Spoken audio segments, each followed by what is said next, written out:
जाति पर सियासत है, पिछड़ों पर सियासत है और अब जातीय जनगणना पर भी देश भर में सियासत तेज है। ये वो सियासी मुद्दा है जिस पर सबकी नज़रें है। सियासी मजबूरी समझिए या फिर सत्ता का समीकरण मानिए, सब कुछ जायज़ है, क्योंकि जाति की बुनियाद पर ही सबकी राजनीति टिकी है। माननीय सभापति जी, जिसकी जात का पता नहीं वो गन्ना की बात करता है।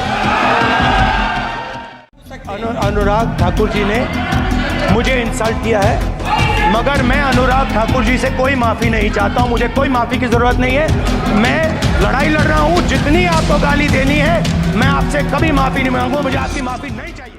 सभापति महोदय, इनसे ये पूछना चाहता हूँ, आपने जाति कैसे पूछ ली है, बताइए बस। अब की बार जातीय जनगणना का मुद्दा राहुल गांधी ने उठाया है और बालाघाट में इस मुद्दे को कुछ लोगों ने झट से लपक भी लिया है। ये वो चेहरे हैं जो कभी समाजवादी रहे हैं तो कभी कांग्रेसी भी। कहने का मतलब ये है कि चेहरे पुराने हैं, राजनीति में घिसे पीटे हैं और कुछ तो नए नवेले भी हैं, और ये सब मिलकर अब पिछड़ों के नाम पर नई पीच तैयार कर रहे हैं। बेटिंग का मकसद चाहे जो हो, मुद्दा जरूरी है और ये मुद्दा उस वर्ग का है जिसकी भागीदारी को लेकर एक बार फिर देश में सियासी उबाल है। मुद्दा पिछड़े वर्ग का है, ओबीसी का है, जिनकी आबादी 50% से अधिक आकी जा रही है। महेश सहारे का इस मुद्दे पर कहना है कि अंग्रेज़ों ने जाति आधारित जनगणना कराई, लेकिन हमारी चुनी हुई सरकार ने कभी भी इस तरह की गणना कराने की जहमत नहीं उठाई। सरकार हमेशा से ओबीसी की गणना कराने से बचती रही है, किंतु अब पिछड़ा वर्ग जाग चुका है, सामाजिक रूप से, आर्थिक रूप से, शैक्षणिक रूप से और राजनीतिक रूप से भी। इसलिए हमारी गणना होनी चाहिए। लेकिन अब ओबीसी वर्ग जाग चुका है, सामाजिक रूप से, आर्थिक रूप से, शैक्षणिक रूप से और राजनीतिक रूप से हमारी जाति जनगणना होना चाहिए। 1931 की जाति जनगणना में देखा गया है कि ओबीसी की आबादी 52% दिखाया गया है। जब ओबीसी की आबादी 52% दिखाया गया है तो केंद्रीय सचिवालय में ओबीसी की संख्या 0 क्यों है? राष्ट्रपति कार्यालय में 0 क्यों है? प्रधानमंत्री कार्यालय में 0 क्यों है? कैबिनेट मंत्रियों के सचिव में 0 क्यों है? विश्वविद्यालयों में कुलपति की संख्या 0 क्यों है? सुप्रीम कोर्ट में 0 क्यों है? हाई कोर्ट में 0 क्यों है? वो सवाल भी उठाते हैं और कहते हैं कि ओबीसी की गणना नहीं होने से मुट्ठी भर लोग एससी एसटी और ओबीसी के भाग्य विधाता बनने की कोशिश कर रहे हैं, और ये वही लोग हैं जो पिछड़ी जातियों का हक भी मार रहे हैं।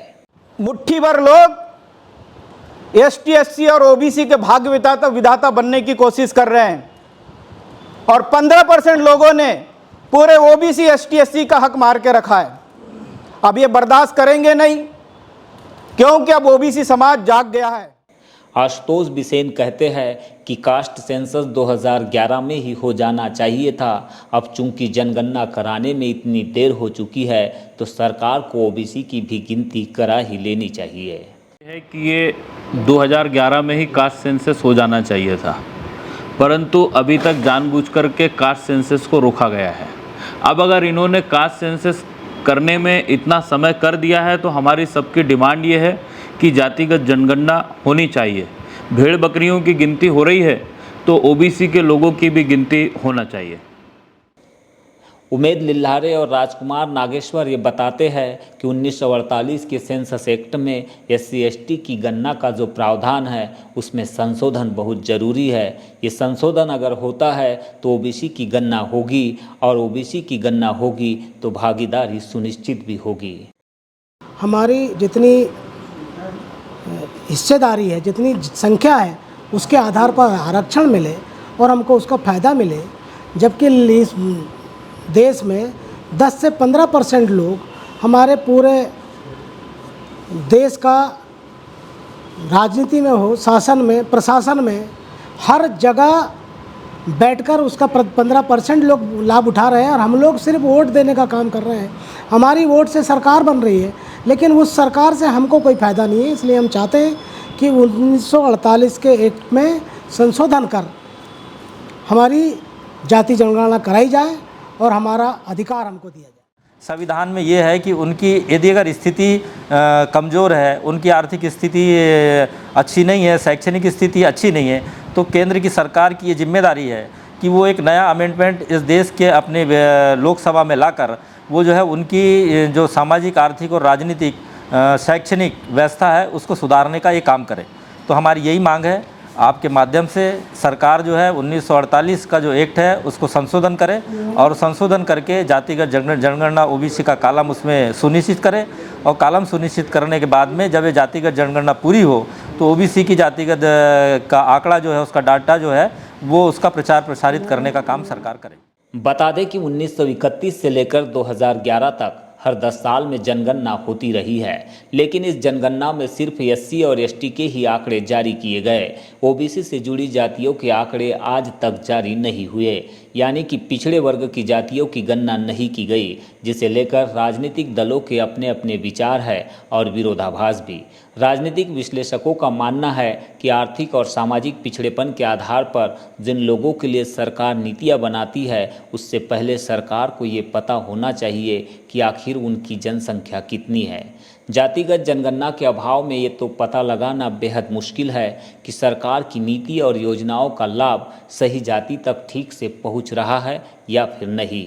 आज भले ही भाजपा सरकार जातिगत जनगणना के मुद्दे पर संसद में अलग राय रखती हो, पर 10 साल पहले जब बीजेपी विपक्ष में थी तब उसके नेता भी इसकी मांग करते थे, चाहे वो साल 2010 में बीजेपी के दिवंगत नेता गोपीनाथ मुंडे हो या फिर पिछली सरकार में केंद्रीय गृह मंत्री राजनाथ सिंह हो। 2018 की एक प्रेस विज्ञप्ति में सरकार ने माना था कि ओबीसी पर डेटा नई जनगणना में एकत्रित किया जाएगा, लेकिन अब सरकार अपने पिछले वादे से संसद में ही मुकर गई है। देश की दूसरी सबसे बड़ी राजनीतिक पार्टी कांग्रेस की बात करें तो साल 2011 में SECC यानी सोशियो इकोनॉमिक कास्ट सेंसस आधारित डेटा जुटाया गया था। 2016 में जाति को छोड़कर इस सेंसस के सभी आंकड़े प्रकाशित भी किए गए, लेकिन जातिगत आंकड़े जारी नहीं हुए। जातिगत आंकड़ा सामाजिक कल्याण मंत्रालय को सौंप दिया गया, जिसके बाद एक एक्सपर्ट ग्रुप भी बना, लेकिन उसके बाद उन आंकड़ों का क्या हुआ, उसकी रिपोर्ट का क्या हुआ, आज तक पता नहीं चला। जनगणना अपने आप में बहुत ही जटिल काम है। जनगणना में कोई भी चीज़ जब दर्ज हो जाती है तो उससे एक नई राजनीति भी जन्म लेती है। विकास के नए आयाम भी उससे निर्धारित होते हैं। इस वजह से जनगणना पर कोई भी सरकार बहुत ही सोच समझ कर निर्णय लेती है। एक तरह से देखें तो जनगणना से ही जातिगत राजनीति की शुरुआत होती है। जाति के आधार पर ही पार्टियां और संगठन भी बने हैं, लेकिन 1931 के बाद से जातिगत जनगणना नहीं हुई। बावजूद इसके भी तो जाति के नाम पर राजनीति अब भी हो रही है। तो फिर जाति के आधार पर जनगणना होने से क्या बदल जाएगा? सवाल यही है। जिसकी जनसंख्या जितनी भारी उसकी उतनी